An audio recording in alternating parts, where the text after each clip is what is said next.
দর্শক মন্ডলী, মানুষের ভিডিওর ভিতরে যে লাইক কমেন্ট না করলে আপনার ভিউ হবে না, আপনি এতজনের পরিবারের সাথে যুক্ত হয়ে যান, হ্যাঁ, আপনার সামনে ভিডিওটা আসলে লাইক কমেন্ট শেয়ার না করলে আপনিই নিজে ক্ষতিগ্রস্ত হবেন।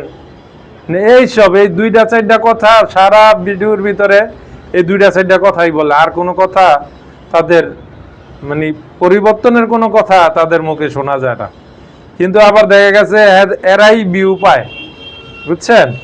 মানে মানুষ এই দুইটা কথা শোনার জন্য ভিউ দিয়া দেয়, তাদের ভিডিও দেখে। অথচ ইসলামের কোনো ভালো কিছু তথ্য যদি মানুষকে দেওয়া হয় তাহলে সে মানুষ আপনার সেই ভিডিওটা অত গুরুত্ব সহ দেখে না, ওই ভিডিওর ভাইরালও করে না। বুঝতে পারছেন?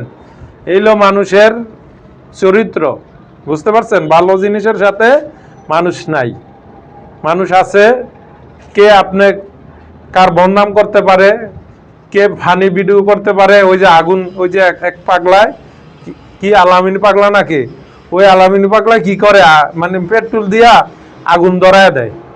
এটি কি ভিডিও, এটি কি দেখার মতন কিছু? এগুলার ভিতরে আবার মানে মিলিয়নে মিলিয়নে হয়ে যায়, ভিউ হয়ে যায়, বুঝছেন? কিন্তু ইসলামিক কন্টেন্ট যদি কেউ দেয় সেটার ভিতরে ভিউ একদমই নাই, বুঝছেন? মানুষ ইসলামিক বিষয় শুনতেই চায় না, বুঝতে পারছেন? মানুষের অন্তরটা গাফিল হয়ে গেছে, বুঝছেন? মানে চাই না, একদম চাই না। তো দোয়া করব ইসলামিক কিছু কথা যদি মানুষ বলে সেটা শুনবেন। আলতু ফালতু ভিডিও দেখে শুধু সময় নষ্ট করেন না। সকলে ভালো থাকবেন। আসসালামু আলাইকুম ওয়া রাহমাতুল্লাহি ওয়া বারাকাতুহু।